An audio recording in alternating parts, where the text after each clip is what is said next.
You see, tomorrow there is a very interesting thing that is happening, Rajya Sabha elections. Now you would say, what is so interesting about this? This is a normal election. And amid the rest of the stuff that is happening in this country, why should the country be interested in Rajya Sabha elections?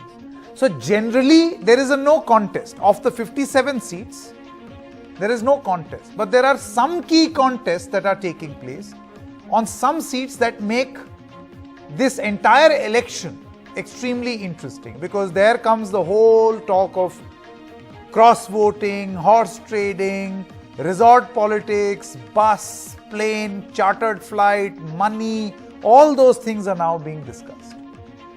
It all boils down to 4 seats. So let's get you an easy to understand explainer so that you understand what is about to happen. Contest on 57 seats across 15 states on the 10th of June. In the Rajya Sabha, let's first tell you what the equation is. So there are 15 states in which 57 seats where the polls are going to happen. Right now, the current situation is that 24 are with the Bharatiya Janata Party, 8 are with the Congress, and 25 are with others, of which 12 are pro-BJP and 13 are anti-BJP. That's the current scenario, which is going to change come the 10th of June. Now, here is a likely scenario. We're not saying this is going to be the end result, but this is the likely scenario if everything happens as intended by various political parties. But there are contests. We'll come to that. So the likely scenario is of 57, the BJP gets 21, Congress gets 10, others get 26, of which pro-BJP are 11 and anti-BJP are 15. Now this is only a likely scenario. This can change. Let's get you an all India map so that you know that where does the contest exist, or where all is the election going to take place. So there is 1 seat in Uttarakhand, 11 in Uttar Pradesh, 5 in Bihar, 2 in Jharkhand, 3 in Odisha, 2 in Telangana, 4 in Andhra Pradesh, 6 in Tamil Nadu, 2 in Punjab, 3 in Himachal Pradesh, 2 in Chhattisgarh. Now notice the 4 states that I have left out, because these are the states where the stakes are very high. And these are Haryana, Rajasthan, Maharashtra and Karnataka. Which brings us to the contest of the 57 seats, 57 MPs to be chosen. Results on 41 are already known, because it's very simple. It's already been decided. There is a fixed number of MLAs who need to vote, and a candidate will go to the Rajya Sabha. So there is a fixed number and they will go. But an actual vote is going to take place on 16 seats. Now, where all are these 16 seats? On your screen right now. That's the big contest. 6 in Maharashtra, 4 in Karnataka, 4 in Rajasthan and 2 in Haryana. That's where the big battle is going to happen, and of these 16, the fate is going to be sealed on 4 very crucial seats, 4 MPs. Imagine, for these 4 seats, you have the last resort, resort politics, private jets, yoga, Badabandi as it is called in Rajasthan, the Chief Minister of Rajasthan leading from the front, sitting in the bus, taking MLAs from here to there. The same thing happening in Karnataka, same thing happening in Haryana, something similar happening in Maharashtra as well. Let's now break this up for you and discuss this state by state. So let's first talk about Haryana. In Haryana, there are only 2 MPs to be selected, 2 MPs to be elected, beg your pardon. Each MP to be elected requires the support of 31 MLAs. BJP, which is in power, along with its allies, has 57 votes. 57. 40 of their own and the rest allies. 17 votes from allies. Congress Plus has exactly the amount of MLAs required to get in their MP. 31. 31 required, Congress has 31. But here is the fix. Enter Mr. Kartikeya Sharma. He is the second BJP supported candidate. So only two can happen, one from BJP, one from Congress. Congress decided on Ajay Maken and the BJP decided on Krishan Lal, the candidate, Krishan Lal Pawar. But then suddenly the BJP said Mr. Kartikeya Sharma is a media baron. He owns the NewsX media group. You can fight the contest. We will give you all our extra votes. What is extra vote?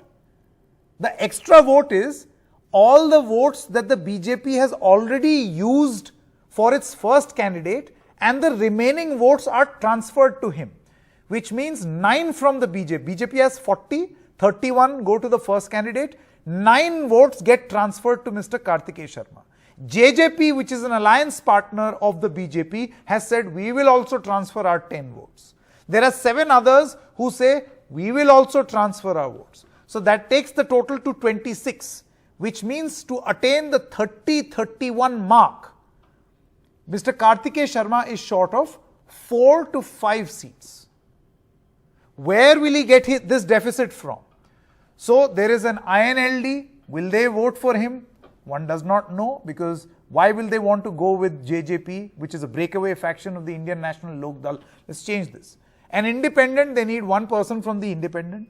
They need 2 people from the Congress to cross vote for Mr. Kartik Sharma to attain that 4 or 5 mark, so that he reaches that 30-31 mark. Will that cross voting happen? Enter Mr. Ajay Maken in Haryana. So Ajay Maken needs all 31 Congress votes.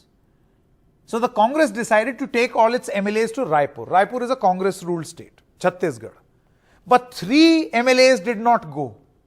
Kuldeep Bishnoi, Kiran Chaudhary and Chiranjeev Arora. They did not go, cited their own reasons.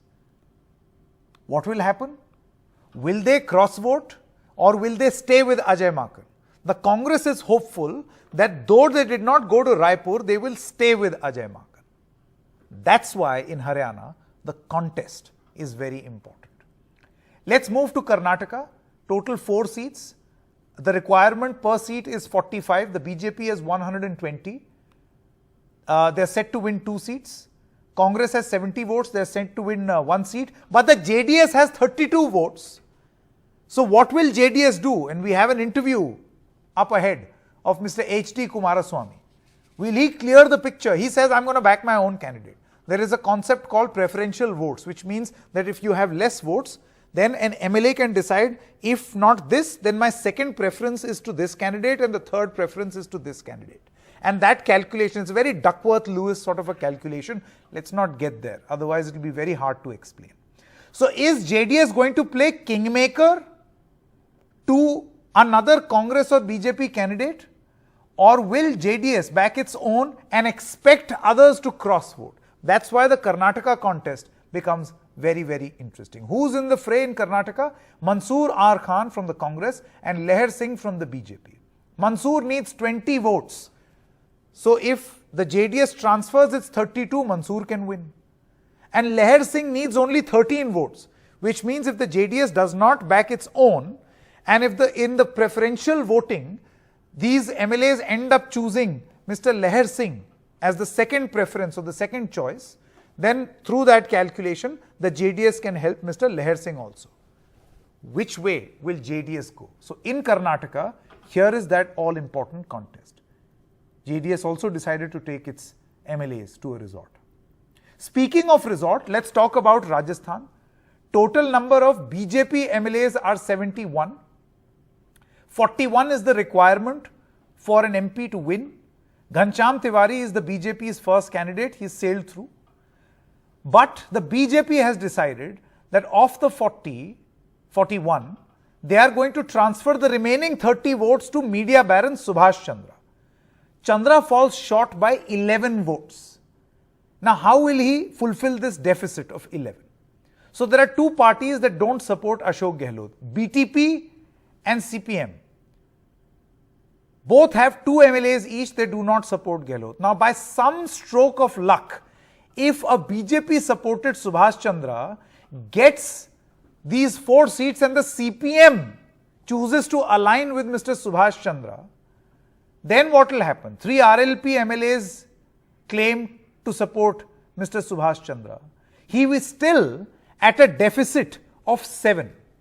Will he be able to, about 7 or 8? You see, these calculations keep changing. Chandra claims 8 MLAs will cross vote and thus he will win. Where will they come from? Enter the Congress. The Congress math is that the Congress needs 123 votes for its 3 candidates. Let's switch to the Congress math, please. The Congress math, please. Congress needs 123 votes for 3 candidates.